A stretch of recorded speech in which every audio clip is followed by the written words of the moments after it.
Hello hi बच्चा party, क्या हाल चाल है। होप सो कि एकदम सब लोग परफेक्ट हो गए, राइट। सो आज हम लोग हमारे नए चैप्टर के साथ चले आए हैं। बायोलॉजी का जो हमारा सीरीज चल रहा है उसके नए चैप्टर के साथ आज हम लोग वापस है। ठीक है, हमने 2 चैप्टर कंप्लीट कर लिया था। आई होप सो कि आप लोगों ने देख लिया होगा।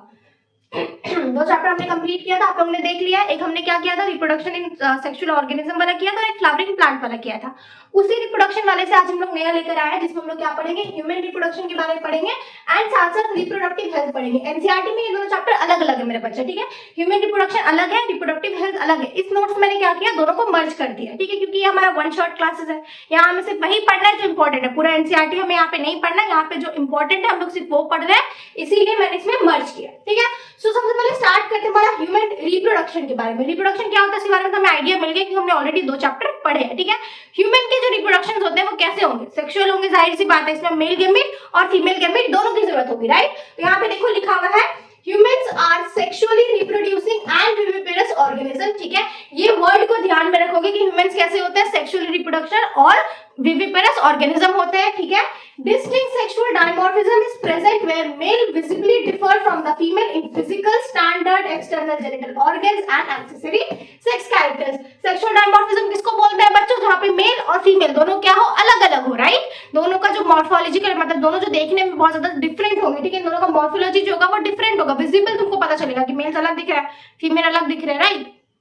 फिजिकल स्टैंडर्ड अलग है, एक्सटर्नल जेनिटल ऑर्गन्स अलग है, ठीक है, एक्सेसरी सेक्स ऑर्गन्स अलग है, तो सब कुछ डिफरेंट डिफरेंट है ना। मेल का तो सबसे पहले स्टार्ट करते हैं मेल से, ठीक है।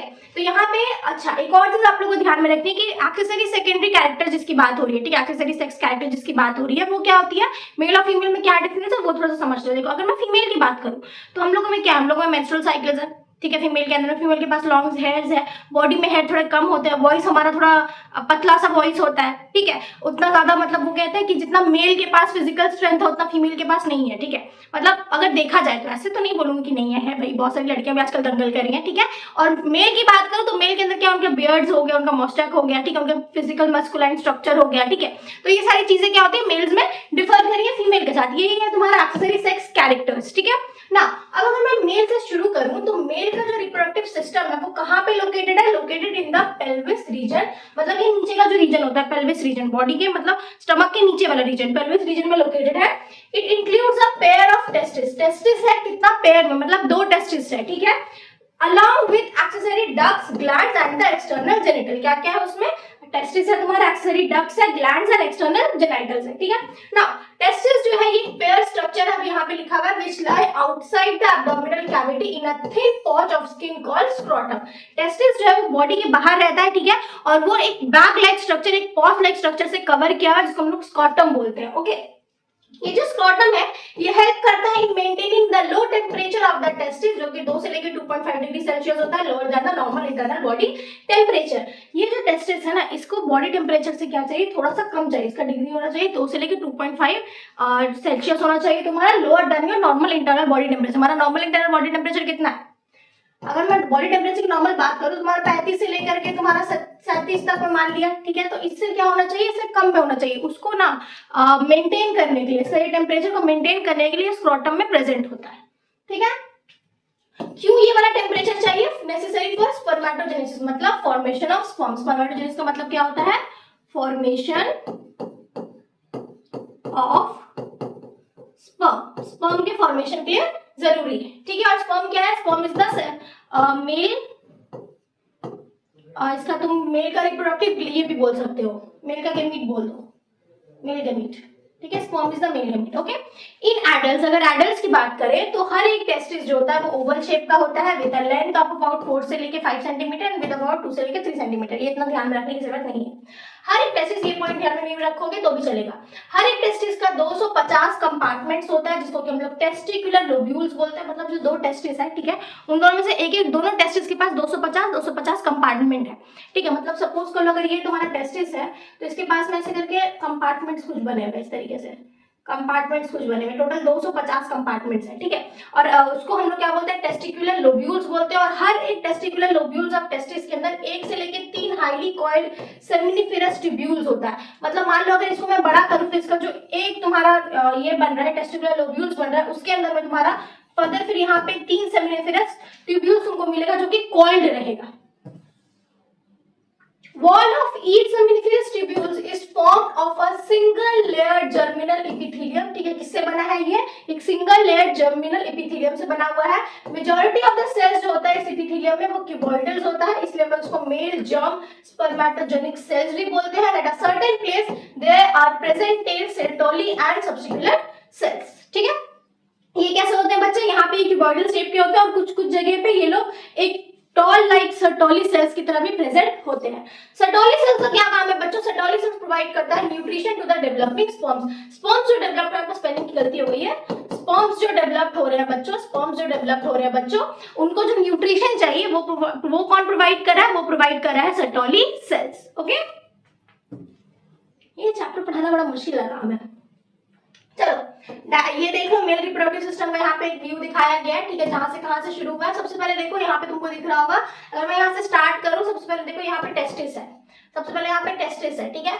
इस टेस्टिस के अंदर में क्या होता है बच्चा, इस टेस्टिस के अंदर में हमने फर्दर दो चीजें पढ़ी, एक हमने क्या पढ़ी जल्दी से बता दो, एक हमने क्या पढ़ी, सेमिनिफेरस ट्यूब्यूल्स, एक क्या है सेमिनिफेरस ट्यूब्यूल्स, जो कि टेस्टिस में क्या कर रहा है, यही फॉर्म कर रहा है स्पर्म, यहीं पे क्या हो रहा है, स्पर्म का फॉर्मेशन हो रहा है, स्पर्म का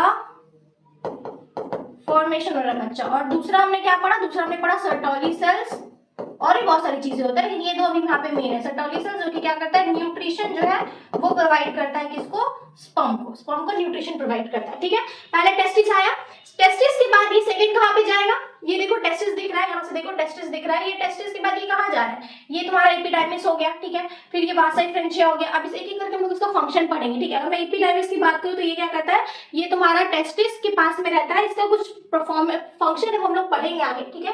फिर वासा डिफरेंशिया जो है ये क्या करता है, वासा डिफरेंशिया, वासा डिफरेंशियस ये क्या करता है, ये स्पर्म को कैरी करता है, लेके जाता है, ठीक है, ये लेके गया, उसके बाद ये लेकर के यहाँ पे आएगा, इस जगह पे आएगा, इस पोजीशन पर आएगा, ठीक है, इस पोजीशन पर आएगा जहाँ पे तुम्हारा सेमिनल वेसिकल्स होगा, फिर वहां से वो अंदर जाएगा प्रोस्टेट ग्लैंड, बल्बोयूथर ग्लैंड, फिर यूरेथर के पास में, फिर ये जेनिटल पेनिस से बाहर एक्सक्रीट आउट हो जाएगा, ठीक है।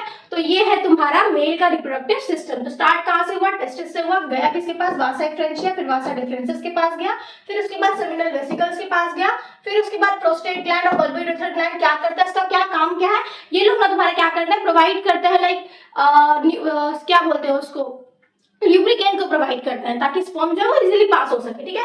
उसके बाद वो यूरेथर में जाएगा, यूरेथर के थ्रू तुम्हारा पेनिस से बाहर आ जाएगा, ठीक है ना। In between the seminiferous tubules in the connective tissue, there are present small groups of rounded interstitial or Leydig cells which secrete androgen, जिसको हम लोग टेस्टोस्टेरोन बोलते हैं, that is the male sex hormone। Sperm का production के लिए mail का जो सेक्स हार्मोन है टेस्टोस्टेरोन, वो होना बहुत जरूरी है। और वो कौन निकाल रहा है, सेमिनिफेरस ट्यूब्यूल्स के अंदर में एक ग्रुप प्रेजेंट है सेल का, जिसको लेडिक सेल्स या फिर इंटरस्टिशियल सेल्स भी बोलते हैं। यही सेल्स तुम्हारा सिक्रीट करता है एंड्रोजन यानी कि टेस्टोस्टेरोन को, जो कि मेल का एक एक्सेसरी सेक्स ऑर्गन है, सेक्स हार्मोन है, ठीक है ना। द मेल एक्सेसरी डक्ट्स जो है, जिसके अंदर में रेडिटेस्टिस, वासा फ्रेंचिया, एपिडाइमिस, वास डिफरेंशिया ये सब प्रेजेंट रहता है, ठीक है बच्चा। The seminiferous tubules are closed at one end but the other side they join a network to the retitestis from where a fine ciliated ductless the vasi franchias arise.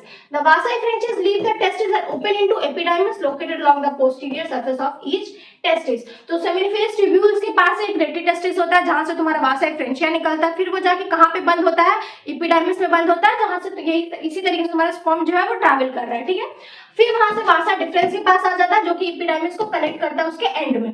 The union of the callus from seminal vesicles and was vas deferens from the ejaculatory duct, ये दोनों कहां जाके मिलते हैं, seminal vesicles और वास differences कहां जाके मिलते हैं, एजैकुलेटरी डक्ट में जाके मिलते हैं।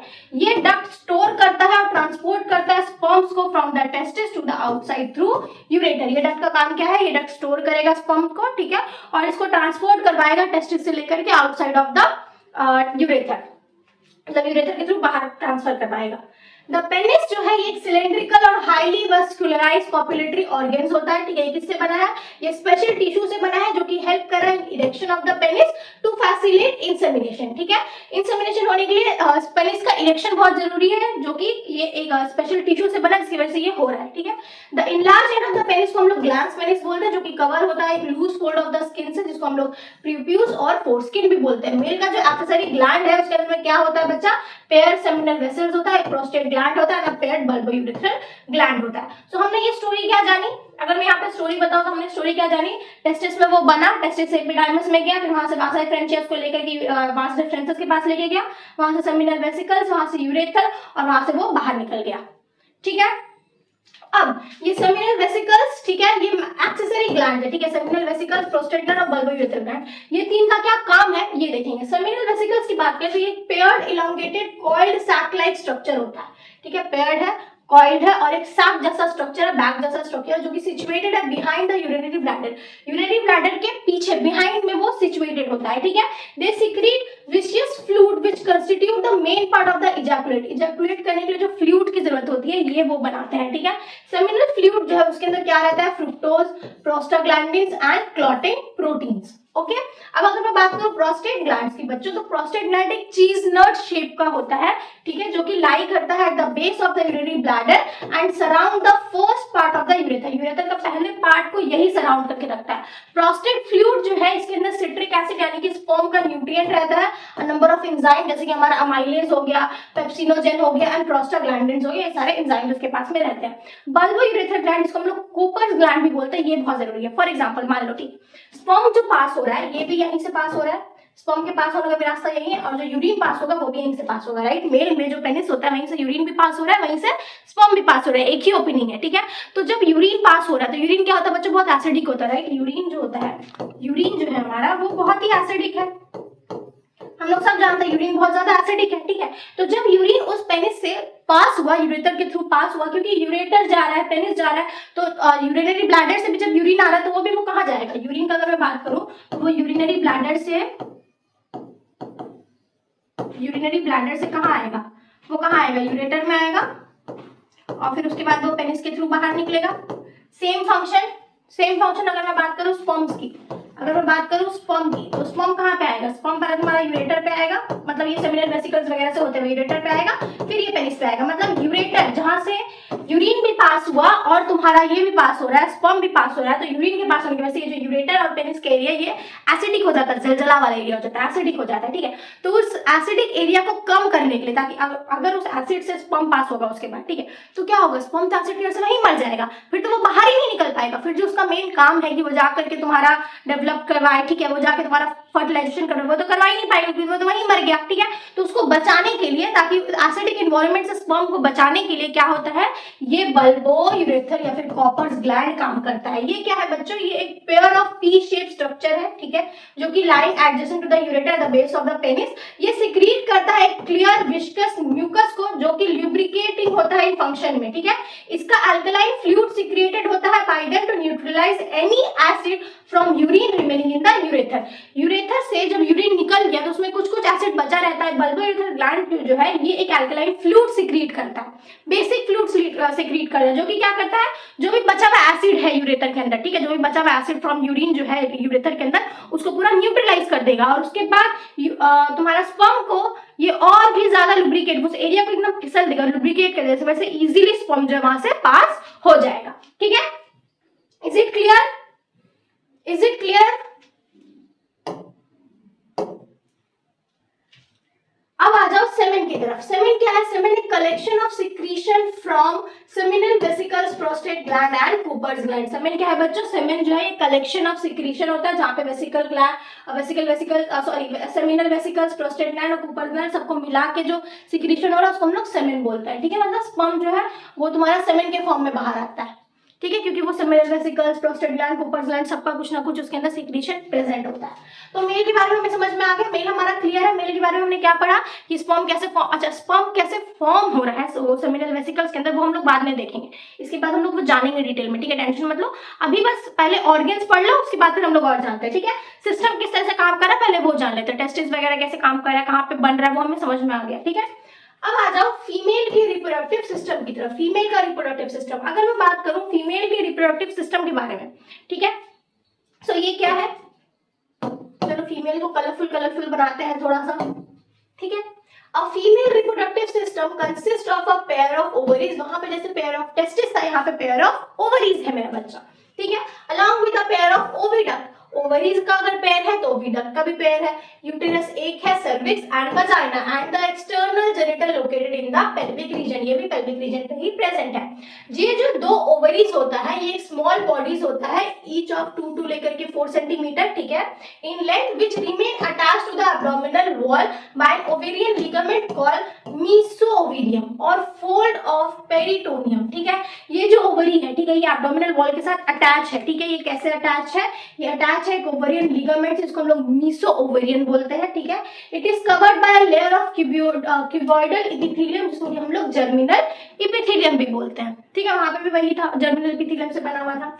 ओविडक्ट जिसको हम लोग फैलोपियन ट्यूब्स भी बोलते हैं, ठीक है, वो प्रेजेंट है। Uterus vagina constitute the female accessory duct. Fallopian tube, uterus और वजाइना ये सब फीमेल के एक्सेसरी डक्ट्स है। Now, each fallopian tube is about 10 to 12 centimetre long muscular tube. कितना बड़ा है? 10 से लेके 12 सेंटीमीटर लॉन्ग एक मसल से बना हुआ ट्यूब है, ठीक है। इसके अंदर में क्या, ये क्या करता है? कन्वे करता है एग को from the ovary to the uterus and also provide the appropriate environment for its fertilization. The oviduct shows 3 region. एक और बात याद रखना, फर्टिलाइजेशन जो होता है ये फैलोपियन ट्यूब में ही होता है, यूट्रस में फर्टिलाइजेशन नहीं हो रहा है, ठीक है। ये क्या करता है? ओवरी को, ठीक है, ओवरी से जो एग्स निकल रहा है उसको तुम्हारा फैलोपियन ट्यूब के थ्रू यूट्रस में भेजने के लिए फैलोपियन ट्यूब ही काम करता है, ठीक है। यहाँ पे डायग्राम होगा, हाँ ये देखो यहाँ पे डायग्राम दिख रहा है ना आप लोगों को, ये डायग्राम देखिए। अगर यहाँ पे मैं बात करूँ तो ये देखो, ये तुम्हारा ओवरी है, ये तुम्हारा ओवरी है मेरा बच्चा, ठीक है। ये देखो ये वाला ओवरी है, ये दिख रहा है, ये ओवरी है, ठीक है।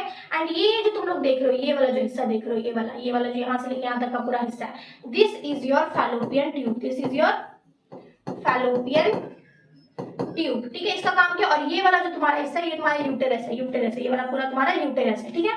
तो यूटेरस में ओवरी से जो एग निकल रहा है, ओवरी के अंदर कुछ एग होगा, इस एग को यूटेरस तक पहुंचाने का काम कौन कर रहा है? काम कौन कर रहा है मेरा बच्चा? यहाँ तक पहुंचाने का काम कर रहा है तुम्हारा फैलोपियन ट्यूब, ठीक है। और ये क्या करता है? फैलोपियन ट्यूब एक ऐसा इन्वायरमेंट भी प्रोवाइड करता है फर्टिलाइजेशन के लिए, जो अप्रोप्रिएट इन्वायरमेंट चाहिए फर्टिलाइज करने के लिए स्पर्म को ओवर से, वो ये प्रोवाइड कर रहा है। ओविडक्ट के पास 3 रीजन होता है, इन्फंटिबुलम, एम्प्यूला, इस्थमस, 3 रीजन। यहाँ पे देख रहे हो इन्फंटिबुलम सबसे आगे वाला, ओवरी के जस्ट बाद वाला जो रीजन है इन्फंटिबुलम, उसके बीच वाला यहाँ वाला रीजन एम्प्यूला, और सबसे लास्ट मतलब जो यूटेरस से करीब में है वो इस्थमस, ठीक है ना। Infundibulum is the broad funnel shape proximal part lying closer to the ovary, बोल दिया। इस मार्जिन पे मोटाइल फिंगर लाइक प्रोसेस, जिसको फिम्बरी बोलते हैं, which helps in the collection of the ovum after ovulation.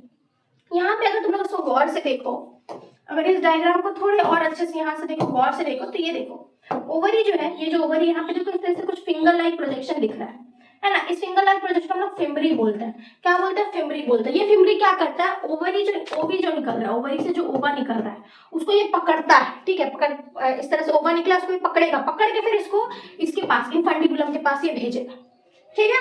Ampulla क्या है बच्चों? Ampulla widest and longest part of the fallopian tube है, जो कि इन्फंटिबुलम के बाद होता है, ठीक है। एंड इस्थमस जो है वो बहुत शॉर्ट नैरो थिक वर्ड होता है, स्ट्रेट पार्ट, जो कि फॉलोज होता है बाय द एम्प्यूला, ठीक है। इसके बारे में हम लोग और डिटेल देखेंगे, यहाँ तक रखो, मैं तुमको फीमेल का पूरा डिटेल बता रही हूँ, ठीक है। अगर मैं यहाँ पे डायग्राम तुमको छोटा सा ड्रॉ करके दिखाऊं तो कुछ इस तरीके से सिंपल सा डायग्राम इसका हो रहा है, ठीक है।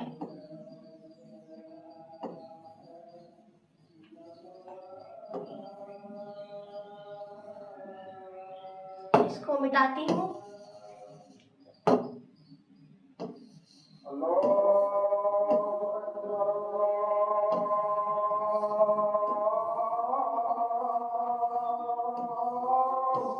फॉर एग्जाम्पल मान लो मैं तुमको ये सिंपल सा डायग्राम दिखाया है, ठीक है।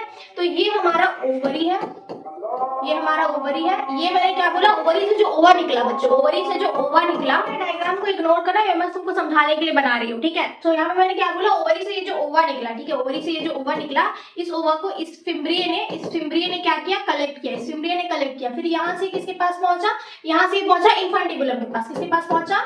इन्फंटिबुलम के पास में पहुंचा, फॉर एग्जाम्पल मान लो, ठीक है। फिर यहाँ से किसके पास में पहुंचेगा? इन्फंटिबुलम के पास एम्प्यूला। किसके पास पहुंचेगा? एम्प्यूला के पास पहुंचेगा। और फिर ये एम्प्यूला के बाद यहाँ पे एक स्ट्रक्चर होगा, हम लोग क्या बोलेंगे? इस्थमस। इस्थमस के पास पहुंचेगा। ये है तुम्हारा यूटेरस, ये है तुम्हारा यूटेरस, ये वाला जो पोर्शन है ये है तुम्हारा सर्विक्स, ये है तुम्हारा cervix, and this is your vagina, ठीक है।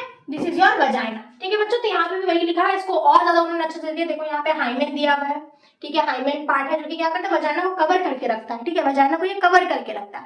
हाइमेन कैन बी ब्रेकेबल, ये जो मिथ है, ठीक है, कि किसी लड़की का हाइमेन नहीं है so she is not virgin, ये बिल्कुल गलत है, ठीक है। हाइमेन बहुत सारे रीजन की वजह से ब्रेक भी हो सकता है, ठीक है ना। ये हाइमेन क्या है, एक कवरिंग है वजाइना का, ठीक है। फिर ये वजाइना का ओपनिंग, फिर ये देख रहे हो तुम वजाइना दिख रहा है यहाँ पे, ठीक है। वजाइना जैसे आए एक्सटर्नल ओएस, फिर इंटरनल ओएस, फिर यहाँ पे देखो इंडोमेट्रियम, मायोमेट्रियम, पेरीमेट्रियम, इन तीनों का काम ना बहुत ज्यादा जरूरत पड़ेगा हमें अभी मेंस्ट्रुअल साइकिल में, जब हम लोग वो करेंगे, ठीक है। ये वाला हो गया। देन इसके बाद ये यहाँ पे देखो ये पेरीमेट्रियम, सबसे बाहर वाला जो पार्ट है, ठीक है, सबसे बाहर वाला जो पार्ट है, सबसे बाहर वाला जो लेयर है ये पेरीमेट्रियम, इसके बीच वाला जो लेयर है ये मायोमेट्रियम, सबसे अंदर वाला जो लेयर है ये इंडोमेट्रियम, ठीक है। उसके बाद ये वाला हमारा पूरा यूटेरस, फिर ये हमारे तो इतना जो नहीं, ये तो हमने पढ़ ही लिया, ये सर्विक्स है बच्चा, ये हो गया। This is the body of uterus, इतना डिटेल नहीं पढ़ने का, जो मैंने यहाँ पे बोला वही जा रहा हूँ, ठीक है ना। अब अगर मैं यूटेरस की बात करूँ तो ये यूटेरस क्या है, इसको हम लोग वूम भी बोलते हैं। ये लार्ज हाईली इलास्टिक मीडियम जो कि स्पेशलाइज को बनाया गया है for the development of the embryo, एम्ब्रॉय यहाँ पे डेवलप्ड हो। यहाँ पे क्या होता है, जैसे ही तुम्हारा स्पर्म, ये मान लो ये स्पर्म है, ठीक है, ये मान लो ये स्पर्म है, जैसे ये स्पर्म अंदर आता है, ठीक है, तो यहाँ पे जैसे ये एग और स्पर्म का फर्टिलाइजेशन होता है, फिर यहाँ पे जो एम्ब्रॉय होगा, ये एम्ब्रॉय जो है ये इसी यूटेरस पे आकर के डेवलप्ड होगा। यूटेरस एक थिक हाईली वस्कुलर वॉल होता है जो कि कंपोज्ड ऑफ 3 टिश्यू, मैंने बोला था। आउटर कवरिंग को हम लोग पेरीमेट्रियम बोलते हैं, मिडिल का जो स्मूथ मसल्स लेयर है मायोमेट्रियम, और अंदर का जो लेयर है वो इंडोमेट्रियम बोलते हैं। यही इंडोमेट्रियम जब हम लोग को पीरियड्स होता है, लड़कियों को पीरियड्स होता है, वो जो ब्लड फ्लो हो रहा है, ठीक है, ये इंडोमेट्रियम की वजह से हो रहा है। इंडोमेट्रियम जो है ये अंडरगो करता है cyclic change during different phase of menstrual cycle, ठीक है। मेंस्ट्रुअल साइकिल के अलग अलग फेज में ये चेंज होता है बच्चों। हम लोग जब मेंस्ट्रुअल साइकिल पढ़ेंगे तो हम लोग उसको और अभी डिटेल में जानेंगे, ठीक है। The uterus opens into vagina through a narrow cervix, the cavity of the cervix is called cervix cavity, ठीक है। अब जो ये वजाइना है ये एक large medium elastic muscular tube है बच्चों, जो कि 7.5 सेंटीमीटर लॉन्ग है एंड ये extended from the cervix to the outside of the body, okay okay ना। फीमेल का जो एक्सटर्नल जेनाइटल है उसको हम लोग वल्वा बोलते हैं, बाहर का जो जेनाइटल उसको वल्वा बोलते हैं, और ये जो वल्वा जो दिख रहा है, ठीक है, जो फीमेल का एक्सटर्नल जेनाइटल है उसको वल्वा बोलते हैं। इसका 2 स्मॉल फ्लैशी फोल्ड होता है, एक लेबिया माइनोरा जिसको लेसर लिप, ठीक है। फीमेल का जो है ना इस तरह से एक लिप्स लाइक स्ट्रक्चर होता है, ठीक है, ऐसे करके एक लिप्स लाइक स्ट्रक्चर होता है। ये बाहर वाला जो हो गया हमारा लेस वाला लिप्स है, ठीक है, इसको लेबिया माइनोरा, एंड जो हिडन अंदर की तरफ है उसको हम लोग लेबिया मेजोरा बोलते हैं। A fleshy elevation above the labia majora is known as mons pubis, ठीक है। उसी के ऊपर में तुम्हारे यहाँ पे हेयर्स भी ग्रो होता है, ठीक है, यहाँ पे हेयर्स भी रहता है।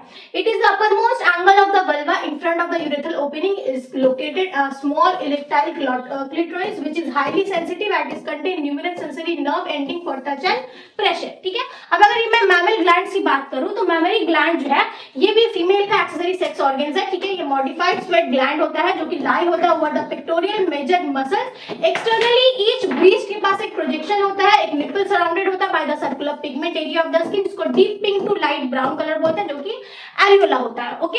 इंटरनली जो मैमरी ग्लैंड है, मैमरी ग्लैंड जो है तुम्हारा, ठीक है, उसके पास क्या है, ग्लैंडुलर टिश्यू है, फिब्रस टिश्यू है, connective tissue and the fatty और एडिपोज टिश्यू है। साइक्लिक चेंज जब होता है हमारा, जब हमारा मेंस्ट्रुअल चल रहा होता है, मेंस्ट्रुअल साइकिल चल रहा होता है, तो cyclic change in the reproductive tract of primates female is known as menstrual cycle.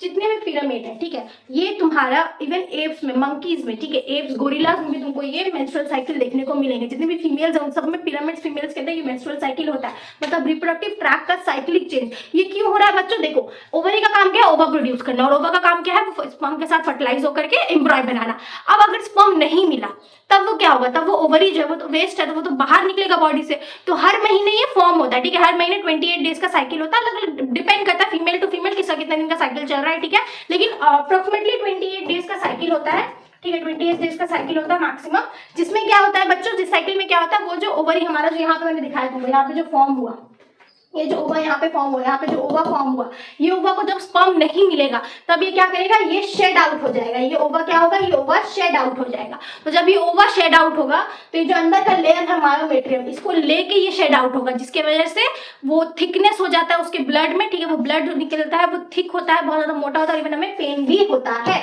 Okay ना। This period is marked by the characteristic event repeated almost every month, जैसे कि मैंने बोला 28 डेज होता है, माइनर वेरिएशन होता है। बहुत अच्छा ऐसा भी होता है बहुत सारे लोगों में कि किसी लोगों का 28 डेज साइकिल नहीं चल रहा है, किसी का 30, देखो मंथ टू मंथ भी डिपेंड करता है, कोई मंथ 30 डेज होता है, कोई 31 डेज का होता है, ठीक है। अब जैसे फरवरी 28 डेज का है तो डिपेंड करता है, लेकिन नॉर्मली 28 डेज का ये साइकिल चलता है बच्चों, ठीक है। और किसी में होता है कि किसी को 2 महीना नहीं आया, किसी को महीने में 2 बार आ गया, तो सबका अलग अलग है, वेरिएशन है भाई, ठीक है। In a form of menstrual flow that is the shedding of the endometrium of the uterus with bleeding. इसमें क्या हो रहा है, जो ओवा है हमारा उसके साथ हमारा इंडोमेट्रियम भी शेड हो रहा है, ठीक है, इसकी वजह से ब्लीडिंग होता है हमें। In a fertile female it may be temporarily stopped only by pregnancy. और जो फर्टाइल फीमेल है, ठीक है, ये कब स्टॉप होगा, ये टेम्परेली स्टॉप होगा, ठीक है। ये तुम्हारा ऐसा नहीं है कि स्टॉप हो जाएगा मन किया तो, नहीं, इसको टेम्परेली स्टॉप कर सकते हो। कैसे, ओनली बाय प्रेगनेंसी। अगर जब उसको प्रेगनेंसी हो रहा है, मतलब जब उसको स्पर्म मिल गया है ओवा को, तभी जाकर के स्टॉप होगा, ठीक है, अदरवाइज ये हर महीने होगा। मेनोपॉज की बात करूं तो is a phase in women's life when ovulation and menstruation stop. Menopause मतलब क्या होता है, एक ऐसा फेज होता है औरत की लाइफ में, ठीक है, जहां पे क्या होता है, ओव्यूलेशन, मतलब ओव्यूलेशन का मतलब क्या है, प्रोडक्शन ऑफ ओवा या फिर फॉर्मेशन ऑफ ओवा। फॉर्मेशन ऑफ ओवा, ओवा क्या है हमारा, एग है, ओवा is nothing, it is egg. तो मतलब एग का फॉर्मेशन भी बंद हो चुका है एंड मेंस्ट्रुएशन, ये जो शेडिंग हो रहा था ये भी बंद हो चुका है। कब होता है, बेसिकली जब 45 से लेके 55 इयर्स ऑफ एज की रहती है वो औरत, तब होता है। इस marks the end of the women's fertility. इसके बाद वुमेन का फर्टिलिटी और नहीं होगा। अगर मेंस्ट्रुएशन बंद है, इसका मतलब है कि वो और फर्टाइल नहीं है, वो प्रेग्नेंट नहीं हो सकती है, ठीक है। Now simplified menstrual day cycle यहाँ पे देखो दिया हुआ है बहुत ही अच्छे से, फेज, डेज एंड इवेंट के तौर पे यहाँ पे दिया हुआ है। और फेज की बात करें तो यहाँ पे टोटल 4 फेजेस होते हैं बच्चों मेंस्ट्रुएशन के, ठीक है, 4 फेजेस होते हैं। पहला फेज क्या है हमारा, पहला हमारा मेंस्ट्रुअल फेज जो कि डे 3 से लेकर डे 5 तक चलता है, ठीक है। इसमें क्या होता है, इसमें endometrium break down, menstruation begins. यहाँ पे अभी क्या हुआ, हर महीने वो ओवा प्रोड्यूस हो रहा है, ठीक है, हर महीने वो ओवा हमारा प्रोड्यूस हो रहा है ओवरी से। अब ओवरी को स्पर्म मिला ही नहीं, तब वो क्या करेगा, वो बाहर निकलेगा, क्योंकि उसको नया साइकिल करना है, क्योंकि अगले महीने उसको फिर से प्रोड्यूस करना है। ये कभी मत समझना कि जो हमारा ओवा प्रोड्यूस हुआ, ठीक है, ये मिथ है कि लगता है कि ओवा प्रोड्यूस हुआ है तो ये अगर स्पर्म नहीं मिला तो ये स्टोर रह जाएगा, नहीं, वो बाहर निकल जाएगा, नए अगले महीने वो फिर से नया प्रोडक्शन करेगा, ठीक है। तो जब 3 से लेकर 5 दिन होता है, ठीक है, वो मेंस्ट्रुअल फेज बोलते हैं। उसमें क्या होता है, ओवा नहीं मिला, मतलब ओवा को स्पर्म नहीं मिला, अब वो ओवा शेड होगा। तो वो कैसे शेड होगा, एंडोमेट्रियम ब्रेक डाउन होने लगता है। अंदर का जो लेयर था एंडोमेट्रियम, ये वाला जो लेयर था एंडोमेट्रियम, अंदर वाला layer, you can see this layer, अंदर वाला layer, this layer is the endometrium layer. ये लेयर जो है ये शेड डाउन होना स्टार्ट होता है, यहाँ से मेंस्ट्रुएशन बिगिन होता है। The cell of the endometrium secretion blood and the unfertilized ovum constitute the menstrual flow, progesterone production is reduced. इस केस में यहाँ पे हमारा फीमेल का 3 हार्मोन्स है जो कि बहुत इंपॉर्टेंट, ठीक है। एक्चुअली में तो 2 है, प्रोजेस्टेरोन एंड ईस्ट्रोजन, ठीक है, और भी है तुम्हारा, लेकिन मेन यहाँ पे प्रोजेस्टेरोन, ईस्ट्रोजन के बारे में देखेंगे, LH FSH ये सारे हार्मोन्स देखेंगे, कौन अप हो रहे हैं कौन डाउन हो रहे हैं, ठीक है। तो जब फीमेल का मेंस्ट्रुअल फ्लो चल रहा होता है, मतलब जब पीरियड्स का टाइम चल रहा होता है, तब जो प्रोजेस्टेरोन प्रोडक्शन है वो बहुत ही ज्यादा रिड्यूस्ड होता है, लो होता है, ठीक है। अब फॉलिकुलर फेज आता है, जहां जो कि तुम्हारा प्रोफिलेटरी फेज भी बोलते हैं, ये 6 से लेकर 13 मतलब 13 दिन तक चलता है, ठीक है, 6 to 13 डेज के बीच में। यहाँ पे क्या होता है, इंडोमेट्रियम फिर से रिबिल्ड, अभी यहाँ पे पीरियड्स हो चुका है, खत्म हो गया, ठीक है, इंडोमेट्रियम ब्रेकडाउन हो गया, शेड आउट हो चुका है, ब्लीडिंग हो चुका है, अब इंडोमेट्रियम दोबारा से बनेगा, ठीक है। उसको FSH और LH हार्मोन का सिक्रीशन बढ़ाना होगा, ठीक है, जो कि स्टिमुलेट करेगा फॉलिकुलर डेवलपमेंट को as well as the secretion of oestrogen, ये भी बढ़ेगा, ठीक है। अब आएगा ओव्यूलेटरी फेज जो कि 14 डेज पर होता है। इसमें both LH and FSH hormone जो है ये एकदम पीक लेवल पे पहुंच जाता है, मतलब एकदम हाईएस्ट लेवल पे ये दोनों पहुंच जाते हैं, और यहाँ से ओव्यूलेशन ऑकर्स होता है, मतलब एग का फॉर्मेशन शुरू होता है। देखा, मैंने बोला नया साइकिल फॉर्म हुआ ना, नया साइकिल फॉर्म हुआ, एक का फॉर्मेशन शुरू होता है। फिर आता है ल्यूटियल फेज, तो सिक्रीटरी फेज बोलते हैं, जो कि 15 से 28 दिन पे होता है। यहाँ पे कॉर्पस ल्यूटियम सिक्रीट करता है प्रोजेस्टेरोन को, इंडोमेट्रियम वापस से थिक हो जाता है, यूट्रिन ग्लैंड बिकम सिक्रीटरी, और यहाँ से ओवा जो है ये सिक्रीट होना शुरू करता है, ठीक है, ओवरी से ओवा सिक्रीट होना शुरू करता है। जैसे उसको स्पर्म नहीं मिलता, फिर से वो सेट होना शुरू कर, फिर से वो मेंस्ट्रुअल फेज में चला जाता है। अगर उसको स्पर्म नहीं मिलेगा, वो वापस से मेंस्ट्रुअल फेज में घूमकर चला जाएगा। बच्चों, इज इट क्लियर? यहाँ तक आप सबको समझ में आ गई है? अगर यहाँ तक समझ आ गई तो फीमेल का और मेल का जो ऑर्गन्स है वो हमने कंप्लीट कर लिया, ठीक है। फीमेल का और मेल का जो ग्लैंड्स के बारे में और जो हम लोग सिस्टम पढ़े थे वो हमारा कंप्लीट हो गया। अब हम लोग आते हैं गैमेटोजेनेसिस की तरफ। गैमेटोजेनेसिस की बात करें तो ये प्रोसेस है by which male and female sex cells और gametes that is sperm and ova are form respectively, ठीक है। गैमेटोजेनेसिस का मतलब क्या होता है? एक प्रोसेस होता है जहाँ पे मेल का और फीमेल का जो सेक्स सेल्स को गेमीट्स भी बोलते हैं, ठीक है, यानी कि ओवा और स्पर्म, ठीक है, ये फॉर्म्ड होते हैं अलग अलग, ठीक है, in a mail and female gonads, यानी कि टेस्टिस और ओवरीज में। मेल का स्पर्म जो है वो मेल का गोनाड्स होगा यानी टेस्टिस में, फीमेल का जो ओवा है वो फीमेल का गोनाड्स होगा यानी कि ओवरी में। Okay, the process of formation of sperm is called spermatogenesis, जो कि मैंने आगे ही बोला था, ठीक है। It occurs in the seminiferous tubules of the testis, और ये भी मैंने बोला कि seminiferous tubules of the testis में ये होता है, ठीक है। सेमिनिफेरस ट्यूब्यूल्स कहाँ रहता है, वो जो लोब्स है उस लोब्स के अंदर में, ठीक है। The seminiferous tubules are lined up by germinal epithelium, और जो जर्मिनल एपिथेलियम है उसके अंदर में तुमको प्राइमरी और प्राइमोडियल जर्म सेल्स मिलेंगे, जिसके अंदर में सर्टेन टॉल सोमैटिक सेल्स या सर्टोली सेल्स होते हैं, जो कि क्या करते हैं, ये स्पर्म को न्यूट्रिशन प्रोवाइड करते हैं। Okay, now the undifferentiated primordial germ cells undergo repeated mitotic division and produce large number of spermatogonia, ठीक है। ये क्या करता है, ये large number of spermatogonia produce करते हैं मेरे बच्चा, ठीक है। large number of spermatogonia produce करते हैं, उसको हम लोग 2n नंबर में बोलते हैं। On sexual maturity of the individual, some spermatogonia stop dividing and grow in size by accumulating cytoplasm and replicating DNA and are then termed by primary spermatocytes। कुछ जो है वो मैच्योर होते हैं, मैच्योर होकर के वो स्पर्मेटोसाइट्स में बन जाते हैं, प्राइमरी स्पर्मेटोसाइट में कन्वर्ट हो जाते हैं मैच्योर होने के बाद में, ठीक है। और हर एक प्राइमरी स्पर्मेटोसाइट जो है वो डिप्लॉयड होता है, वो अंडरगो करता है 2 सक्सेसिव मैच्योरेशन डिवीजन को, ठीक है। और फिर उसके बाद जो फर्स्ट रिडक्शनल माइटोटिक डिवीजन होता है, जो कि give rise to 2 haploid secondary spermatocyte, ठीक है। वो डिप्लॉयड से हैप्लॉइड बनते हैं क्योंकि वहां पे माइटोटिक डिवीजन हुआ। This in turn undergo a quick second maturation division which is an ordinary mitotic division, जिसको इक्वेशनल डिवीजन भी बोलते हैं, to produce a total of 4 haploid spermatids, ठीक है। फॉर एग्जाम्पल यहाँ पे है नहीं, ठीक है, यहाँ पे तो है नहीं, मैं यहाँ पे तुमको दिखाती हूँ स्पर्मेटोजेनेसिस में होता क्या है, ठीक है। यहाँ पे देखो स्पर्मेटोजेनेसिस की अगर मैं बात बताऊं, ये आपके एनसीईआरटी में एक टेबल दिया हुआ है, एनसीईआरटी जो भी उसमें आप लोग को एक टेबल दिया है बहुत अच्छा से, ठीक है। यहाँ पे नहीं दिया तो लेकिन मैं बता रही हूँ उसमें होता क्या है। सबसे पहले, ठीक है, सबसे पहले क्या फॉर्म होता है बच्चों, सबसे पहले हमारा स्पर्मेटोगोनिया फॉर्म होता है, सबसे पहले हमारा स्पर्मेटोगोनिया फॉर्म होता है, जो कि 2n नंबर होता है, ठीक है, 2n नंबर होता है। फिर ये धीरे धीरे मैच्योर होता है, डिवाइड करता है, ठीक है। और ये किसमें बन जाता है, किसमें डेवलप हो जाता है, ये प्राइमरी स्पर्मेटो, ये किसमें कन्वर्ट होता है, ये तुम्हारा प्राइमरी स्पर्मेटोसाइट बनता है। And this is also diploid 2n, ये भी डिप्लॉयड है, 2n नंबर का है, ठीक है। अब ये जो है इसके पास में क्या होगा, ये माइटोटिक डिवीजन करेगा, ठीक है। इसमें क्या होगा, इसके अंदर में तुमको माइटोटिक डिवीजन देखने को मिलेगा, मतलब इसके अंदर में माइटोटिक डिवीजन होगा। माइटोटिक डिवीजन होने के बाद में ये क्या बना देगा, ये राइज देगा, ये 1 से 2n था, ये 2n में कन्वर्ट हो जाएगा। डिप्लॉयड से ये हैप्लॉइड बन जाएगा, डिप्लॉयड से क्या बन जाएगा मेरा बच्चा, हैप्लॉइड बन जाएगा। और इसको हम लोग क्या बोलेंगे, इसको हम लोग सेकेंडरी स्पर्मेटोसाइट्स बोलेंगे, क्या बोलेंगे, इसका नाम देंगे हम लोग सेकेंडरी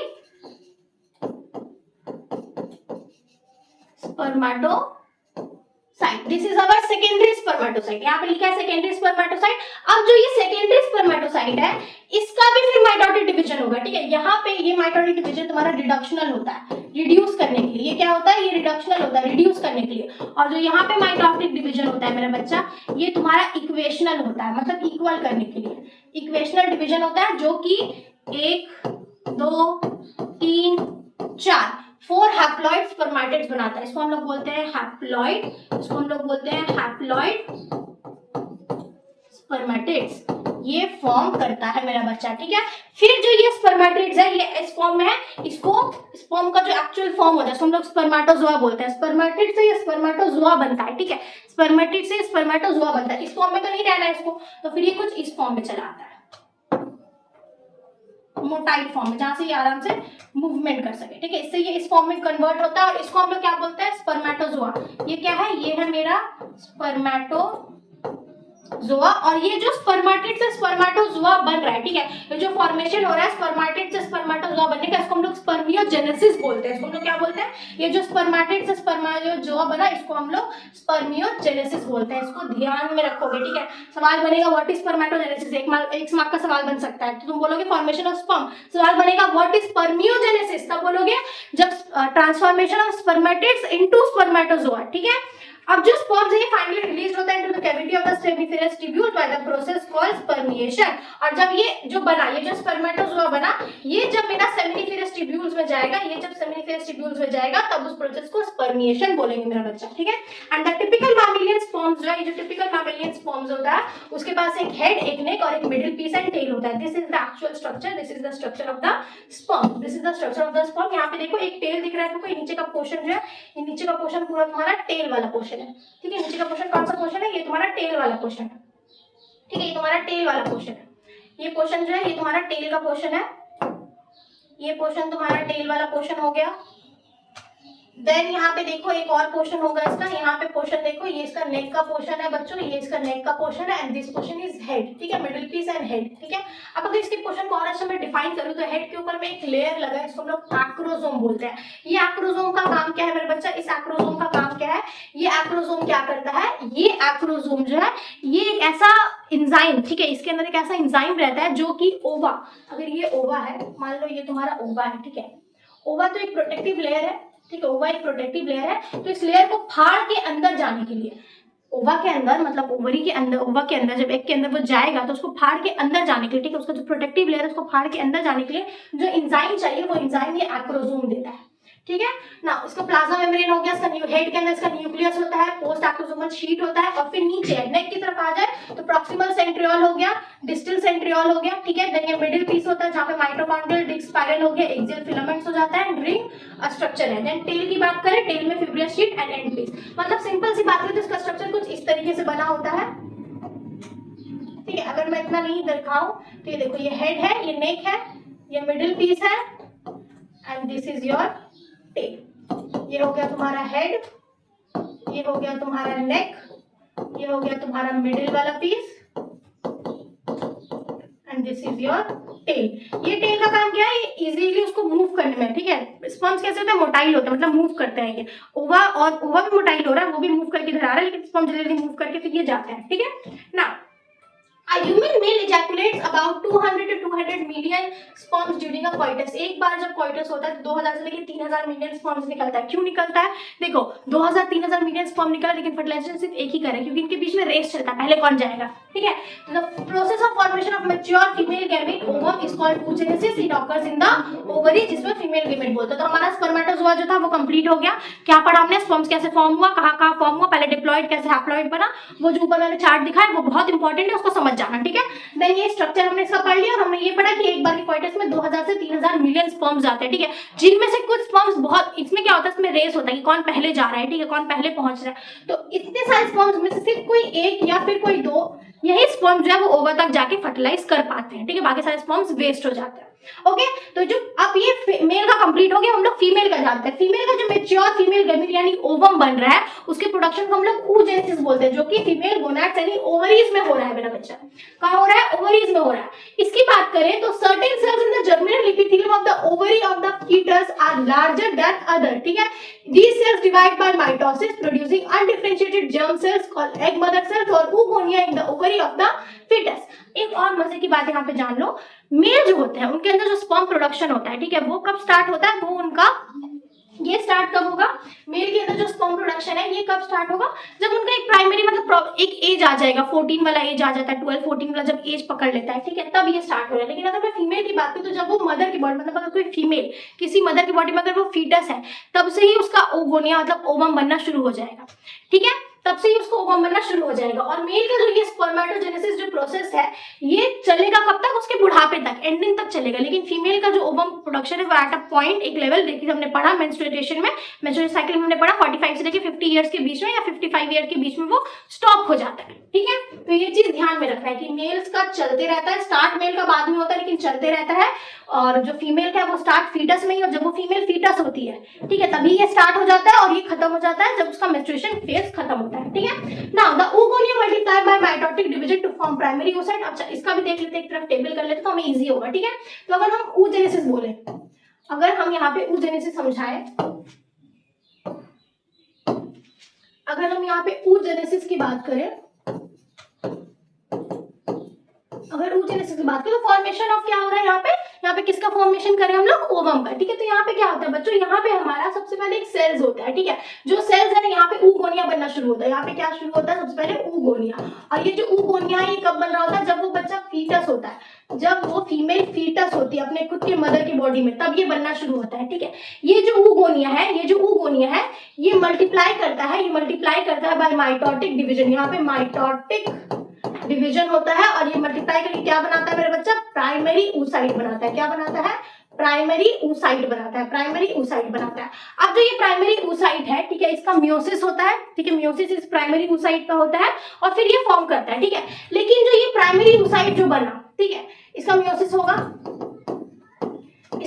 होगा और मियोसिस होने के बाद ये एक स्टेज में जाके अरेस्ट हो जाता है। अरेस्ट क्यों हो गया मैम? ये अरेस्ट कहाँ पर होता है? ये कहाँ पे अरेस्ट होता है? ये अरेस्ट होता है तुम्हारा मियोटिक प्रोफेज 1 में। मियोटिक का प्रोफेज 1 में ये जाके अरेस्ट हो जाता है। क्यों अरेस्ट हुआ? क्योंकि अभी ये बच्ची फीटस है, अभी ये फीटस का मामला है, ये फीटस के अंदर हो रहा है, ये अरेस्ट हो जाता है। ठीक है, यहाँ पे देखो hyper the oocyte is arrested in the early part of mitotic phase. Each primary oocyte then gets surrounded by large of granule cells and then called the primary follicles. ठीक है, ये जो अरेस्ट हुआ प्राइमरी oocyte, इसके पास में side ग्रैन्युल sales आ जाएंगे और ये कहलाएगा प्राइमरी फॉलिकल्स। अब जो ये प्राइमरी फॉलिकल्स है, इसके पास और भी नए सेल्स आके इसको सेकेंडरी फॉलिकल्स बना लेंगे। ठीक है, फिर ये सेकेंडरी से टर्शियरी फॉलिकल्स बनेगा, इस तरह से बनेगा। Now, at this stage, the primary oocyte within the tertiary follicles grow in a size and complete its first meiotic division. It is an unequal division resulting in the formation of large haploid secondary oocyte and a tiny first polar body. अब देखो, बच्ची जब तक छोटी थी, foetus थी, तब तक ये चला, बच्ची जब छोटी है तब तक चला। जैसे वो बड़ी हुई, ठीक है, उसने एक एज लिया जहां पर उसका मेंस्ट्रुएशन स्टार्ट हो रहा है, तब क्या होगा? उस केस में ये जो प्राइमरी oocyte है, ठीक है, इसको किसने सराउंड किया था? ये तुम्हारा इस टर्शियरी फॉलिकल्स के अंदर सराउंड था। ये क्या करेगा? ये एक अनइक्वल डिवीजन करेगा। ये क्या करेगा? ये अपना पहला मियोटिक डिवीजन कंप्लीट करेगा। मियोटिक डिवीजन कंप्लीट होगा, कब कंप्लीट होगा? जब उसका मेंस्ट्रुएशन स्टार्ट होगा। ठीक है, मियोटिक डिवीजन उसका कंप्लीट होगा, मियोटिक डिवीजन उसका कंप्लीट होगा। ठीक है, कंप्लीट हुआ मतलब ये केस में वो उसका एज मान लो वो 11 इयर्स का एज हो गया है। ठीक है, 11 इयर्स का एज है फॉर एग्जांपल। ठीक है, तो उसका मियोटिक डिवीजन जो है वो कंप्लीट होगा और यहाँ पे उसका दो चीजें मिलेगी। क्या मिलेगी? दो चीजें बच्चों, दो चीजें मिलेगी। क्या होंगी वो दो चीजें? पहली चीज हमें मिलेगी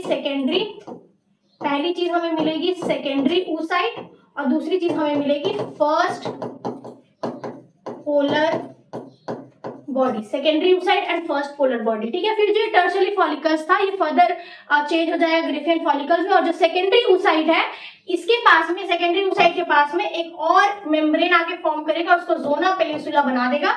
फिर ये Graafian follicle now rupture to release the secondary oocyte from the ovary by the process called ovulation. फिर ये सेकेंडरी oocyte जो है ये रप्चर होगा और यहाँ से तुम्हारा ओव्यूलेशन जो ओवम जो है वो फॉर्म होगा, मतलब ओव्यूलेशन स्टार्ट होगा।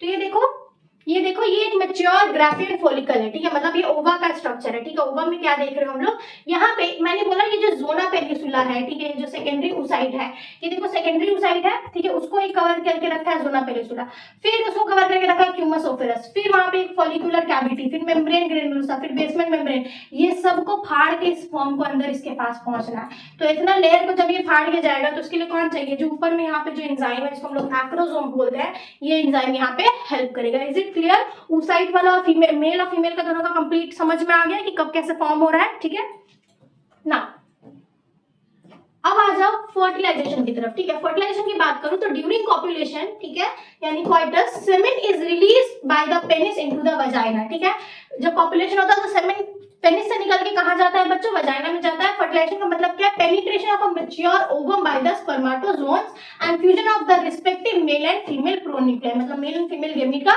यहाँ पे क्या हो रहा है? फ्यूजन हो रहा है। ठीक है, इन ह्यूमन फर्टिलाइजेशन जो है वो टेक्स प्लेस होता है in ampullary isthmus junction of fallopian tube. मैंने क्या बोला था कि कहाँ पे होता है फर्टिलाइजेशन? फेलोपियन ट्यूब में होता है। ठीक है, कौन सी जगह पे? ये जगह, इसको माथे में बैठा लो, ये बहुत इंपॉर्टेंट है। कहाँ पे फर्टिलाइजेशन होता है ये सवाल बनता है। Ampullary isthmus junction of fallopian tube. ठीक है, मतलब ये जो जंक्शन, वहां पे जो पहले वाला हमारा डायग्राम था, और मैं पहले वाला डायग्राम की तरफ मूव करूं तो ये देखो एम्पुला और इस्थमस, इसके बीच का जो ये वाला पोर्शन है, ये वाला जो पोर्शन है, इस पोर्शन पे फर्टिलाइजेशन होता है मेरा बच्चा।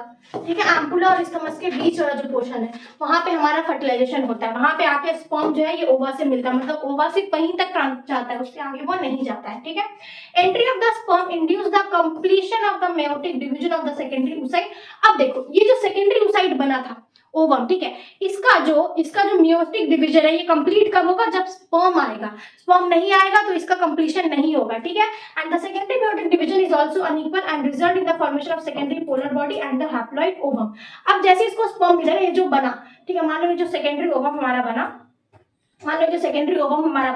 ये सेकेंडरी ओवम को जैसे स्पर्म इनकाउंटर होगा, ये फर्दर दो चीज बना देगा। ये बनाएगा सेकेंड पोलर बॉडी,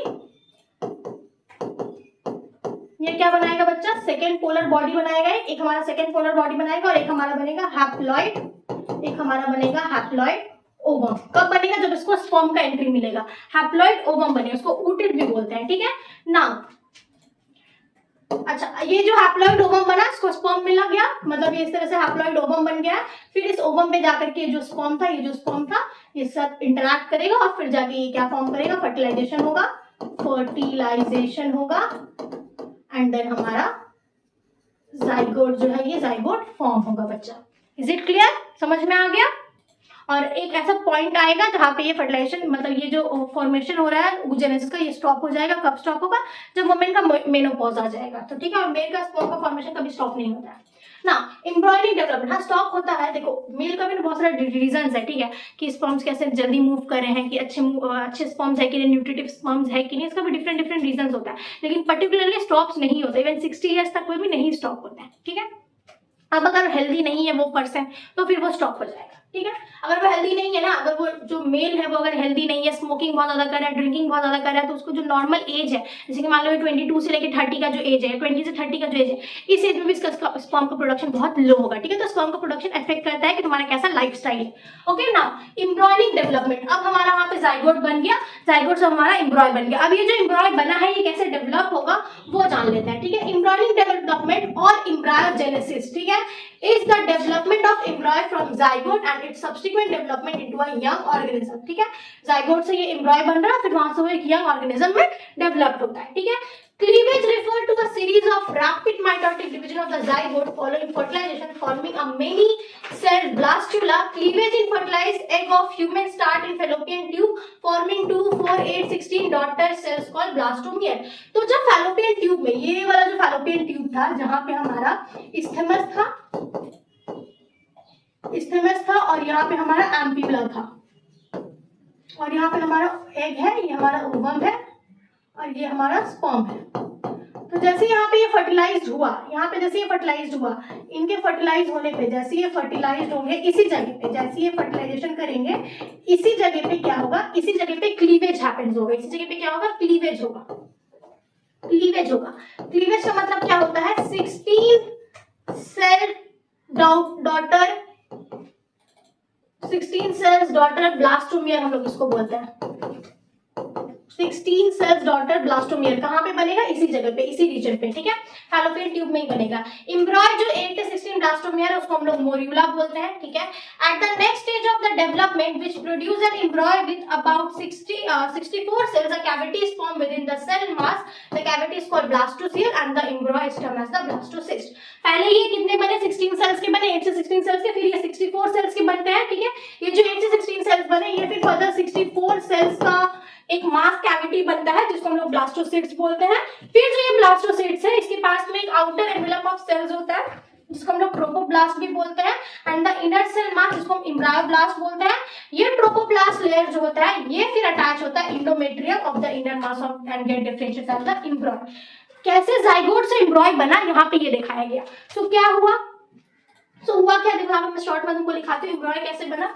सबसे पहले यहाँ पे क्या हुआ, सबसे पहले यहाँ पे फर्टिलाइजेशन जो हुआ था, मेरा फर्टिलाइजेशन हुआ था जो कि कहाँ पे हो रहा है, फैलोपियन ट्यूब में। कहाँ पे हो रहा है बच्चों, फैलोपियन ट्यूब में हो रहा है, ठीक है। कौन से रीजन में, वो एम्पुला इस्थेमस वाले रीजन में, ठीक है। जैसे ही फर्टिलाइजेशन हुआ स्पर्म और ओवम का, ये हुए क्लीवेज हुआ इनका क्लीवेज हुआ और ये क्लीवेज होकर के क्या बन गया, ये क्लीव होकर के बन गया मेरे 16 सेल, नाम याद रखना है, 16 सेल ब्लास्टोमियर। क्या बने बच्चों, 16 सेल ब्लास्टोमियर बने। ये जो 16 सेल ब्लास्टोमियर फॉर्म हुआ है, ठीक है, ये जो 16 सेल ब्लास्टोमियर मेरा फॉर्म हुआ है, ये 16 सेल ब्लास्टोमियर फर्दर इसी के अंदर, अभी यही की बात हो रही है, अभी यहाँ पे बात हो रही है, अभी फैलोपियन ट्यूब के अंदर की बात हो रही है, ठीक है। ये कन्वर्ट हो जाएगा 64 सेल वाले ब्लास्टोसिस्ट में, 64 सेल वाले ब्लास्टोसिस्ट में कन्वर्ट हो जाएगा। फिर जो ये 64 सेल वाला ब्लास्टोसिस्ट है ये कहाँ जाएगा, ये बनेगा, ये तुम्हारा ट्रोपोब्लास्ट का मतलब इसके ऊपर एक लेयर आएगा, सेल्स का लेयर वगैरह बनेगा और ये कहाँ जाएगा, ये फिर ट्रैवल करेगा तुम्हारा कहाँ पर, यूटेरस में ये जाएगा, यूटेरस के इंडोमेट्रियम में जाएगा, यूटेरस के इंडोमेट्रियम के साथ में ये अटैच हो जाएगा और बनाएगा, और क्या बनाएगा, एम्ब्रॉय बनाएगा। क्या बनाएगा बच्चों, एम्ब्रॉय बनाएगा। मतलब जब तक यूटेरस तक ये जाइगोट पहुंचेगा, फर्टिलाइजेशन होने पे क्या बना, जाइगोट बना। तो जब तक ये जाइगोट यूटेरस तक पहुंचेगा तब तक ये 64 सेल वाला एक बड़ा सा मतलब कुछ इस तरीके का स्ट्रक्चर बन चुका होगा। ठीक है, कुछ इस तरीके का सेल जो है वो बन चुका होगा। ठीक है, नाउ आफ्टर अटैचमेंट, अब जैसे ये अटैच हो जाएगा क्या होगा, द यूट्राइन सेल्स डिवाइड होंगे रैपिडली, मतलब यूट्राइन के जो सेल्स है, यूट्रस के जो सेल्स है वो डिवाइड करेंगे एंड कवर करेंगे ब्लास्टोसिस्ट को। एज अ रिजल्ट ये ब्लास्टोसिस्ट जो है ये इम्बेड हो जाएगा एंडोमेट्रियम के अंदर, मतलब एंडोमेट्रियम के अंदर जाके ये गड़ जाएगा। ठीक है, and this is called implantation and it leads to pregnancy. Pregnancy कब होता है, जब इम्प्लांटेशन होता है। जब इम्प्लांटेशन होता है मतलब यूट्रस यूट्रीन वॉल के अंदर, इंडोमेट्रियम के अंदर जब ये हमारा जो एम्ब्रॉय है ये जाके उसके अंदर इम्बेड हो जाता है, तब उसको हम लोग इम्प्लांटेशन बोलते हैं और तभी प्रेगनेंसी स्टार्ट होता है। ठीक है, now the cell of the trophoblast जो है इसका क्या काम है, ये help to provide nutrition to the embryo, embryo को न्यूट्रिशन देगा। And the cell of the trophoblast later from the extra embryonic membrane namely chorion and amnion. ठीक है, नाउ इम्प्लांटेशन जो है वो कितना दिन लगाता है, about 7 days after fertilization, fertilization होने के 7 days के बाद। अच्छा, अब ये डिपेंड करता है, ठीक है, देखो फर्टिलाइजेशन कब तक होगा, ठीक है, जो क्वाइटस हुआ मतलब जब स्पर्म एंटर किया ओवा में तो उसमें कितना टाइम लगेगा उनको एक दूसरे के साथ फर्टिलाइज करने में, ये टाइम डिपेंड करता है। लेकिन फर्टिलाइजेशन के जैसे ही वो फर्टिलाइज होगा, जैसे ही वो जाइगोट बनेगा, 7 दिन में वो इम्प्लांट हो जाएगा। ठीक है, the function of the zona pellucida is to prevent the implantation of the blastocyst at abnormal site. ये जोना पेनिसुलिडा जो था, जो ग्रैन्युल मतलब फीमेल के जो ओवम में जोना पेनिसुलिडा था, इसका काम क्या है, ये गलत जगह इम्प्लांट मतलब ब्लास्टोसिस्ट का गलत जगह इम्प्लांटेशन होने से रोकता है। ठीक है, अब जब ये इम्प्लांटेशन हो गया तो एक फिंगर लाइक प्रोजेक्शन जो है वो अपेयर होता है ट्रोपोब्लास्ट, इसको हम लोग क्रॉनिक विली भी बोलते हैं, जो कि सराउंड होता है by the uterine tissue and maternal blood. ठीक है, ये जो क्रॉनिक विली और यूट्रिन टिश्यू होता है ये फिर एक फॉर्म में मतलब एक जॉइंट होता है, एक दूसरे से जॉइंट होता है, जॉइंट करके एक स्ट्रक्चरल एंड फंक्शनल यूनिट बनाता है बिटवीन डेवलपिंग एम्ब्रॉय, जिसको हम लोग फीटस बोलते हैं, एंड मैटरनल बॉडी जिसको हम लोग प्लासेंटा बोलते हैं। मतलब मदर के बॉडी में जो प्लासेंटा वो कैसे फॉर्म हो रहा है, मतलब फीटस में जो प्लासेंटा वो कैसे फॉर्म हो रहा है, यहाँ पे जो ट्रोपोब्लास्ट जैसे ही वो इम्प्लांट होगा वहां पे तुम्हारा क्रॉनिक विली आएगा, जो कि क्या करेगा, यूट्रेन वॉल के साथ में जाकर के मतलब यूट्रस का जो वॉल है उसके साथ में जाके लाइन अप हो जाएगा। ठीक है, और वहां से एक फंक्शनल और स्ट्रक्चरल यूनिट डेवलप करेगा फीटस और तुम्हारा प्लासेंटा के बीच में। ठीक है ना, प्लासेंटा काम क्या करता है, प्लासेंटा एक्ट करता है, अभी हम लोग उसको एम्ब्रॉय नहीं बोलेंगे, हम लोग उसको फीटस बोलेंगे। मैं जहां जहां फीटस बोलूंगी समझ जाना कि वो अभी मदर के बॉडी में, मदर के इंडोमेट्रियम में इम्प्लांट हुआ है। ठीक है ना, placenta acts as a barrier as well as ultra filter between foetus and mother. It is connected to foetus by a rope like umbilical cord which help in the transport of substance to and from the embryo. अब जो बच्चा है mother की body में, उसको खाना पहुंचाना, उसको पानी पहुंचाना, उसको ऑक्सीजन पहुंचाना, उसका वेस्ट मटेरियल को बाहर निकालना, ठीक है, उसका तो नॉर्मल फंक्शन चल रहा है, तो उस सबके लिए कुछ तो चाहिए, तो वही काम प्लासेंटा करता है। प्लासेंटा में एक अम्बिकल कॉर्ड बनता है, ठीक है, जो क्या करता है, जो कि हेल्प करता है transport of substance to and from, मतलब भेजेगा भी और लेके भी आएगा मदर बॉडी से। ठीक है, तो ये अल्ट्रा फिल्टर की तरह भी काम करता है। ठीक है, कोई खाना खाए तुम, ठीक है, जो प्रेग्नेंट लेडी हो तुमको ज्यादा भूख लगता है, वो खाना खाए, वो बेबी तक कैसे पहुंच रहा है, वो इसी अम्बिकल कॉर्ड प्लासेंटा के थ्रू ही पहुंच रहा है। Now, it acts as an endocrine tissue and produce hormone like HCG, human chronic gonadotropin hormone, chronic tyrotropin, chronic corticotropin, human placental lactogen, estrogen and progesterone। ये सारे हार्मोन्स जो है ये placenta ही निकालता है। ये सारे हार्मोन्स कौन निकालता है, प्लासेंटा निकालता है। एक और बात मैं बताऊंगी, ये सारे हार्मोन्स जो है ये प्लासेंटा प्रोड्यूस करता है। ठीक है, ये जो HCG हार्मोन्स को ह्यूमन क्रॉनिक गोनाडोट्रोपिन हार्मोन बोलते हैं। यही हार्मोन से पता चलता है कि प्रेग्नेंट है या नहीं। जब कोई प्रेगनेंसी का टेस्ट कराने जाता है तो ये हार्मोन का लेवल चेक किया जाता है कि हार्मोन कितना ज्यादा प्रेजेंट। नॉर्मली ये हार्मोन हमारी बॉडी में प्रेजेंट है, ठीक है, हर एक फीमेल की बॉडी में प्रेजेंट है, लेकिन प्रेगनेंसी के टाइम पे ये हार्मोन बहुत ज्यादा मात्रा में प्रेजेंट होता है, तो प्रेगनेंसी इसी हार्मोन के बेसिस पे टेस्ट किया जाता है। सो एचसीजी का काम क्या है, ये कीप करता है कॉर्पस लूटियम को एक्टिव, ठीक है, and the later secrete progesterone and relaxin. In addition during pregnancy the level of the other hormone like oestrogen, progesterone, cortisol, prolactin, thyroxine etcetera increase several folds in the maternal blood। Mother की body में जब pregnancy, मतलब किसी भी lady को जब pregnancy होता है उसके बॉडी में जो हार्मोन्स है वो बहुत ज्यादा बढ़ जाते हैं, इसलिए मूड स्विंग ना लेवल का होता है, मतलब एक्सट्रीम लेवल का मूड स्विंग होता है। अभी आइसक्रीम खाना है, नहीं खाना, आइसक्रीम आ गया तो नहीं खाना, हमको तीखा खाना है, हमको ये खाना है, हमको वो खाना है, मतलब उल्टा पुल्टा खाने का मन करता है।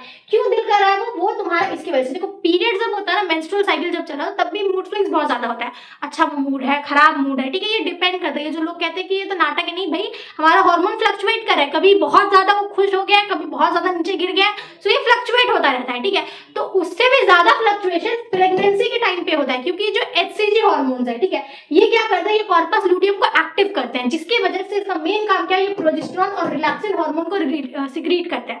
प्रोजेस्टेरॉन और रिलैक्सिन हार्मोन क्या करता है, बॉडी को रिलैक्स करने में, ठीक है, मदर की बॉडी को रिलैक्स करने में हेल्प करता है ये हार्मोन। इन एडिशन और भी हार्मोन्स निकालते हैं जो कि मदर की बॉडी में इंक्रीज ही होते रहते हैं, इसकी वजह से मूड स्विंग जो है वो बहुत ज्यादा होता है, ठीक है।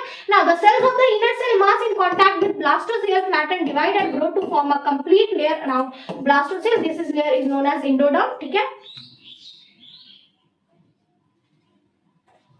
Endoderm is the first germinal layer that appear in human embryo. It form as endodermal tube, ठीक है, या फिर primitive gut बोलते हैं। ये पहला germinal layer होता है, ठीक है, जो कि फॉर्म होता है। Now after formation of endoderm, जब endoderm फॉर्म हो गए तो जो remaining cells हो गया inner mass cells का, वो अंडरगो करता है एक रेगुलर अरेंजमेंट और एक आउटर लेयर एक्टोडर्म बनाता है। फिर जो सेल जो कि प्रेजेंट है एंडोडर्म और एक्टोडर्म के बीच में, वो मीसोडर्म बनाता है, ठीक है। मतलब धीरे धीरे क्या हो रहा है, जर्म्स का लेयर जो है, स्किन का लेयर पे लेयर फॉर्म हो रहा है। Each germ layer give rise to specific tissue, फिर जो हर एक जर्म लेयर मतलब एंडोडर्म अलग जर्म लेयर देगा, एक्टोडर्म से अलग निकलेगा, मेसोडर्म से अलग निकलेगा, जहां से वो स्पेसिफिक टिश्यू ऑर्गन सिस्टम बनाएंगे और फिर वो डिसाइड करेगा कि उस फेट क्या होगा उस एनिमल का, ठीक है। Now after 1 month of pregnancy the एम्ब्रॉय heart is form. ये चीज सबसे पहले याद रखोगी, प्रेगनेंसी के 1 महीने के बाद एम्ब्रॉय का हार्ट फॉर्म होता है, ठीक है। प्रेगनेंसी के 1 महीने के बाद एम्ब्रॉय का हार्ट फॉर्म होता है। By the end of the second month of the pregnancy the foetus develop limbs and digit. Second month का जब एंड होता है तब उस फीटस के पास हाथ और पैर आता है। By the end of 12 weeks को हम लोग फर्स्ट ट्राइमेस्टर भी बोलते हैं। Most of the major organ system are form. सबसे पहले अगर सवाल बने, यहाँ से सवाल क्या बनेगा, सवाल पूछेगा कि सबसे पहले प्रेगनेंसी में, सबसे पहले जब हमारा फर्टिलाइजेशन हो गया, प्रेगनेंसी जब होता है तो सबसे पहले क्या एम्ब्रॉय का फॉर्म होता है, सबसे पहले एम्ब्रॉय का दिल फॉर्म होता है, ठीक है। फिर जब सेकंड मंथ, प्रेगनेंसी का सेकंड मंथ का जब एंड चल रहा होता है, ठीक है, तब क्या फॉर्म होता है, तब फॉर्म होता है तुम्हारा हाथ और पैर। और जब तुम्हारा फर्स्ट ट्राइमेस्टर मतलब 12 वीक्स चल रहा होता है प्रेगनेंसी का, तब तुम्हारा बाकी ऑर्गन्स जो है वो सब फॉर्म होता है, ओके। अब आ जाओ पार्चुरेशन। इसका मतलब क्या होता है, parturition is the act of expelling the full term young one from the mother uterus at the end of the gestation. इसको प्रेगनेंसी भी बोलते हैं। मतलब जब 9 मंथ्स कंप्लीट हो गए, प्रेगनेंसी कितना दिन चलता है बच्चों, प्रेगनेंसी पूरा टोटल आपका 9 मंथ चलता है। 9 मंथ लगता है पूरे एक बेबी को डेवलप होने में। प्रेगनेंसी कैन वैरी, बहुत लोगों का 7 मंथ होता है, ठीक है, बहुत लोगों का 8 मंथ भी होता है, बहुत का 9 मंथ भी होता है, एंड किसी का 11 भी हो सकता है, इवन फर्दर 12 मंथ्स भी जाता है, ठीक है। सो ये डिपेंड करता है कि बेबी को कितना टाइम लग रहा है, फीटस को कितना टाइम लग रहा है डेवलप होकर के मदर की बॉडी से बाहर आने के लिए, ठीक है। सो तो नॉर्मल पीरियड कितना है, 9 मंथ्स का पीरियड होता है, ठीक है। तो ये 9 मंथ्स के बाद जब वो full young one expel out body, mother की बॉडी से बाहर निकलता है, तब उसको हम लोग पार्चुरेशन बोलते हैं। सो गेस्टेशन कंप्लीट कब होता है, 280 डेज में from the start of the mother का लास्ट मेंस्ट्रुएशन। मतलब जो लास्ट मेंस्ट्रुएशन जिस दिन उसका था उससे लेके 280 दिन लगता है उसको कंप्लीट होने में। The signal of the for parturition originate from the fully developed fetus and the placenta which induce mild uterine contraction called fetal ejection reflex. This trigger release of oxytocin from the maternal pituitary. अब ये पता कैसे चलता है कि parturition होना है या नहीं होना है, ये फीटस जो फीटस डेवलप हो रहा है वही ये सिग्नल पास करता है कि हाँ मेरा टाइम हो गया, हमको बाहर निकलना है। और उसके साथ साथ प्लासेंटा भी उसका हेल्प करता है, जो कि क्या करता है, एक तुम्हारा फीटल इजेक्शन रिफ्लेक्स कॉज करता है, इसकी वजह से ट्रिगर होता है, ऑक्सीटॉक्सिन रिलीज होता है मदर पिट्यूटरी ग्लैंड से। ऑक्सीटॉक्सिन का काम क्या है, ये स्टिमुलेट करता है यूट्रीन के कॉन्ट्रैक्शन को। मतलब यूट्रस का कॉन्ट्रैक्ट होना बहुत जरूरी है, ठीक है। यूट्रस कॉन्ट्रैक्ट होगा तभी तो वो बाहर निकलेगा। तो ऑक्सीटॉक्सिन जो है वो यूट्रस को कॉन्ट्रैक्ट करने में हेल्प करता है। ये प्रोवाइड करता है फोर्स को, ताकि बेबी जो है वो एक्सपेल आउट हो सके, बाहर निकल सके, ठीक है। Oxytocin also stimulate the placenta to secrete prostaglandin which stimulate more contraction of uterus. Oxytocin अकेला, देखो एक बेबी जो है उसको अगर वजाना का पैसेज बहुत छोटा है, वहां से अगर बाहर आना है तो फोर्स बहुत ज्यादा चाहिए, ठीक है। तो ऑक्सीटॉक्सिन तो वो फोर्स प्रोवाइड कर रहा है, साथ साथ उसके साथ प्रोस्टाग्लैंडिन भी वो फोर्स प्रोवाइड करता है। जैसे यूट्राइन कॉन्ट्रैक्ट करता है, एक पॉजिटिव फीडबैक जो है वो इंड्यूस्ड होता है, ऑक्सीटॉक्सिन का कंस्टिट्यूशन और प्रोस्टाग्लैंडिन का प्रोडक्शन कंटिन्यू होते जाता है। ये एक फोर्सफुल, इसको एक फोर्सफुल मसल कॉन्ट्रैक्शन बोलते हैं, ठीक है, जो कि लेबर में लेके जाता है, लेबर पेन जिसको बोलते हैं, ठीक है। सो अगर कोई प्रेग्नेंट लेडी होती है तो क्या होता है, पहले वाटर ब्रोक होता है, ठीक है। सो जो बेबी होता है ना, यूट्रस में जो बेबी होता है उसके नीचे एक बेड लाइक स्ट्रक्चर बनता है, ठीक है, पानी का एक बेड लाइक स्ट्रक्चर बनता है। तो जब बेबी बाहर आता है तो पहले वो स्ट्रक्चर बाहर आता है। जब वो पानी बाहर आता है, ठीक है, फट के जब वो पानी बाहर आता है उसकी वजह से क्या होता है, वो एरिया जो है वो लुब्रिकेट हो जाता है, ठीक है। और ऑक्सीटॉक्सिन और प्रोस्टाग्लैंडिन क्या कर रहा है, उस एरिया में यूट्रेन का कॉन्ट्रैक्शन कॉज करे, इसकी वजह से वो एरिया थोड़ा और बढ़ गया तो वो इजीली बाहर आता है, और वो जो फोर्सफुल कॉन्ट्रैक्शन हो रहा है उसको हम लोग लेबर बोलते हैं। After birth of the baby, placenta and the remains of the umbilical cord are expelled by another series of the uterine contraction, these structure are referred as the afterbirth. अब एक बार labour नहीं होता है, ठीक है, labour pain एक बार नहीं हो रहा है, पहले तो तुम्हारा बेबी बाहर निकल गया, ठीक है, अब प्लासेंटा और अम्बिकल कॉर्ड तो है वो अंदर ही रह गया, ठीक है, तो उसके लिए एक बार और यूट्रस को कॉन्ट्रैक्ट करना पड़ता है, जिसको हम लोग आफ्टर बर्थ कॉन्ट्रैक्शन भी बोलते हैं। एक बार कॉन्ट्रैक्ट करेगा, ठीक है, लेबर पेन पे जाएगा जहां से बेबी बाहर आएगा, एक बार और कॉन्ट्रैक्ट करेगा जहां से तुम्हारा ये सारा जो स्ट्रक्चर है प्लासेंटा और अम्बिकल कॉर्ड ये सब बाहर आएगा। Okay, now the first milk after the birth of the baby is called colostrum, it is rich in protein, calories and antibodies. ना हमारा अब जो मेमोरी ग्लैंड है उसको भी सिग्नल मिल जाएगा कि अब तुमको मिल्क प्रोड्यूस करना है। मिल्क कब प्रोड्यूस होता है? ड्यूरिंग प्रेगनेंसी, ठीक है। सो पहला मिल्क जब पहला मिल्क प्रोड्यूस हो रहा है बेबी के बर्थ के टाइम पे, ठीक है, बेबी के बर्थ के बाद में उसको हम लोग क्लोस्ट्रम बोलते हैं, ठीक है, जो कि rich in protein, calories and antibodies, ठीक है। मिल्क सिक्रेशन जो है वो अंडरगो कंट्रोल ऑफ प्रोलैक्टिन, जो कि रिलीज करता है, कंट्रोल बाय ऑक्सीटोसिन और प्यूटरेटिन। ऑक्सीटोसिन जब बहुत ज्यादा रिलीज हो गया, ऑक्सीटोसिन जब कॉन्ट्रैक्ट करने के लिए बहुत ज्यादा रिलीज हो गया तो सिग्नल जाएगा प्रोलैक्टिन के पास, वो भी बहुत ज्यादा सिक्रीट होगा, तब जाकर के तुम्हारा मिल्क फॉर्मेशन होता है। ओके, इज इट क्लियर बच्चों? तो यहां तक में हमारा जो रिप्रोडक्शन वाला पार्ट है वो पूरा मैंने कवर कर दिया, ठीक है। अब हम लोग क्या करेंगे, हम लोग रिप्रोडक्टिव वाला हेल्थ का पार्ट जो है वो स्टार्ट करेंगे, ठीक है। तो होप सो कि यहाँ तक आप लोग को सबको समझ में आ गया होगा, ठीक है।